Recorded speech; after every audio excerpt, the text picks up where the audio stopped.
Now the war involving Iran has now entered a dangerous new phase. Now, what started as targeted strikes has evolved into a multi-front regional conflict, pulling in not just the United States and Israel, but now armed groups, neighboring countries, and global powers. And right now, there are signs of both escalation and hesitation happening at the same time. The most important update is this: the war is no longer limited to Iran and Israel. A new front has officially opened. Iran-backed Houthi forces in Yemen have now launched attacks toward Israel, marking their first direct involvement in this conflict. This changes everything because now the conflict is spreading across multiple countries. Trade routes like the Red Sea are at risk, and global shipping could be disrupted further. Experts warn this could turn into a wider regional war, not just a bilateral conflict. At the center of everything is one critical location: the Strait of Hormuz. This narrow waterway carries a massive portion of the world's oil supply. Right now, Iran has restricted access. The US has increased military presence, and tensions are building toward a possible direct confrontation. Markets are already reacting. Oil prices have surged sharply due to fears of prolonged conflict and supply disruption. This isn't just a regional issue anymore. This is a global economic threat. One of the most confusing parts right now is the US position. On one hand, military buildup continues, additional troops and equipment are being deployed. On the other hand, there are signals of diplomacy. Planned strikes have been delayed. Officials suggest escalation may be used to force de-escalation. Even U.S. leadership has hinted that the war may continue for a while until Iran's capabilities are reduced. So the real question becomes, is this war being controlled or slowly expanding?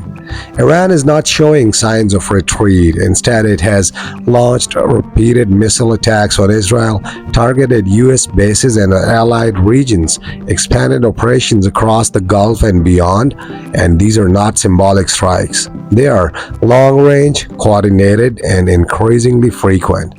This tells us something important. Iran is preparing for a longer conflict, not a short one.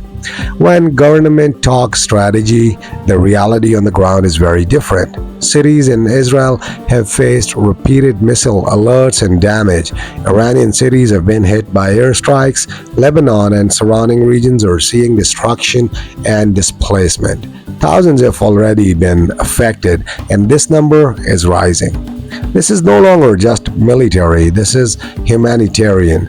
Despite everything, there are still attempts to stop this. Countries including Pakistan, Turkey, Saudi Arabia, Egypt are pushing for emergency talks to de-escalate the situation. But here's the problem. Diplomacy is moving slower than missiles, and every new attack makes peace harder. This is not just another conflict. This war connects energy supply, global economy, military alliances, cyber warfare, and regional power balance. We are seeing cyber attacks alongside physical strikes, economic pressure through oil, and military pressure across multiple borders. This is modern warfare in full form. Right now, the world is watching a war that is doing two things at once. It is spreading geographically and tightening strategically. More players are getting involved, more risks are building, and yet no clear end is in sight. The real question is not whether this war continues. The real question is how many more countries get pulled into it before it stops. And now US President Donald Trump announced he has ordered a temporary halt on planned airstrikes targeting Iranian energy infrastructure, pausing operations for 5 days. He claimed that recent communications between the United States and Iran have been productive and may lead toward de-escalation. This pause comes shortly after Trump had issued a warning that Iranian power facilities could be destroyed if the Strait of Hormuz was not reopened within 48 hours. In response, Iran warned it would target critical infrastructure across the region, including water systems, if such strikes were carried out. Meanwhile, tensions intensified in Israel, where Iranian missile strikes injured nearly 200 people near a key nuclear site. The attack followed Israeli operations targeting Iranian nuclear facilities, escalating the ongoing conflict. Iran also launched long-range ballistic missiles toward the joint US-UK military base at Diego Garcia, marking the first reported use of such extended-range weapons in this conflict. At the same time, global energy concerns have surged. The International Energy Agency announced a historic release of 400 million barrels of oil to stabilize markets amid fear of supply disruption. And then military operations have expanded beyond Iran and Israel. In Lebanon, Israeli forces struck key infrastructure, including bridges and crossings, while reports indicate damage to medical facilities and casualties among healthcare workers. In Gaza and the occupied West Bank, violence continues with airstrikes and settler attacks reported across multiple communities. In Saudi Arabia, diplomatic tensions escalated as Iranian officials were expelled following drone strikes on oil infrastructure. The conflict is impacting global systems. In the US, an aviation disaster at LaGuardia Airport resulted in multiple casualties after a plane collided with a fire vehicle during landing, causing widespread flight cancellations. At the same time, a partial government shutdown has disrupted airport security operations, leading to staffing shortages and delays. Elsewhere in Sudan, a hospital strike killed dozens, drawing condemnation from the World Health Organization. In Cuba, massive blackouts continue and worsening economic conditions. In the United Kingdom, a suspected arson attack targeted Jewish community ambulances. A U.S. federal judge blocked a Pentagon policy restricting media reporting, reinforcing protections for press freedom. Meanwhile, a major media merger involving Nexstar Media Group is facing legal challenges. Additionally, former FBI Director Robert Mueller has died at age 81, prompting political reactions across the country. And then, global tensions are rising as the United States, Iran, and Israel exchange threats and military actions. Former President has announced a temporary pause on planned strikes against Iran, raising questions about whether the conflict is escalating or moving toward de-escalation. Missile strikes, energy threats, and geopolitical shifts are now impacting global oil markets, international security, and regional stability. This report covers the latest developments across the Middle East and beyond. And now the war involving Iran may be entering its most dangerous phase yet. For weeks, the conflict has been fought through airstrikes, missiles, and proxy forces, but now there are growing signals that something far bigger is being considered, a possible ground war, and if that happens, everything changes. A senior Iranian official, the Speaker of Iran's parliament, has issued a strong and unmistakable warning. He says Iran is fully prepared for a ground invasion. According to him, Iranian forces are not just ready to defend, they are waiting for US troops to enter Iranian territory, and if they do, he warned, they will be met with overwhelming force. At the same time, he accused Donald Trump of secretly planning a ground operation while publicly talking about negotiations. This dual message, talks on the surface, military buildup underneath, has added to global uncertainty.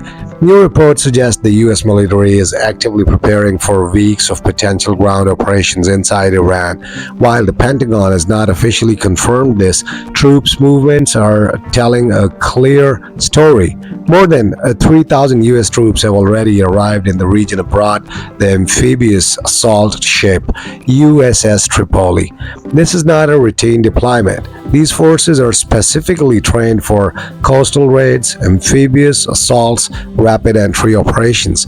Military analysts believe possible targets could include strategic islands like Kurg Island, coastal infrastructure, or precision raids along Iran's shoreline.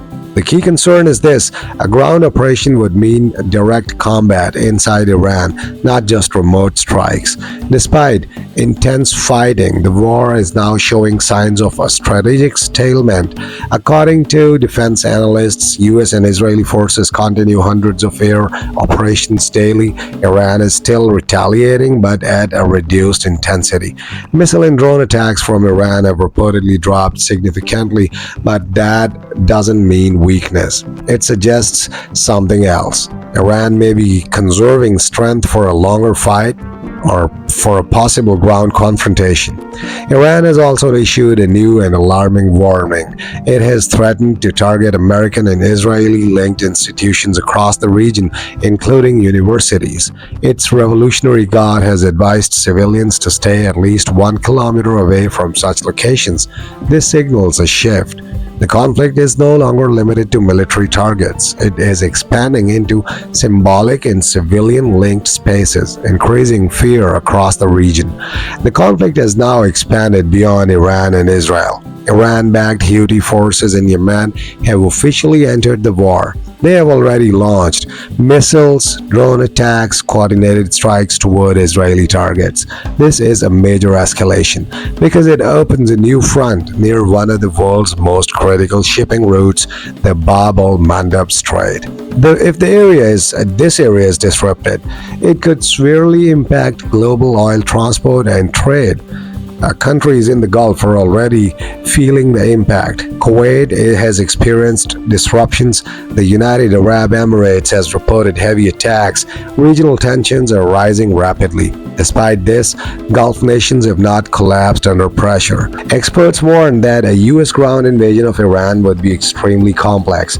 Iran's geography alone makes it difficult. Long coastline, multiple strategic islands, strong ground forces still intact, and unlike airstrikes, ground combat means direct casualties, prolonged fighting, unpredictable outcomes. Even highly trained forces like U.S. Marines would face challenges in such terrain. There are ongoing diplomatic efforts to stop the war. Countries like Pakistan, Egypt, Turkey are trying to mediate, but there's a major problem. The main parties, the US, Iran, and Israel, are not directly involved in these talks, and all these sides still believe they are winning, which means no one is ready to compromise. Right now, this war stands at a turning point. It could remain a controlled conflict of airstrikes and missiles, or it could become something far more dangerous.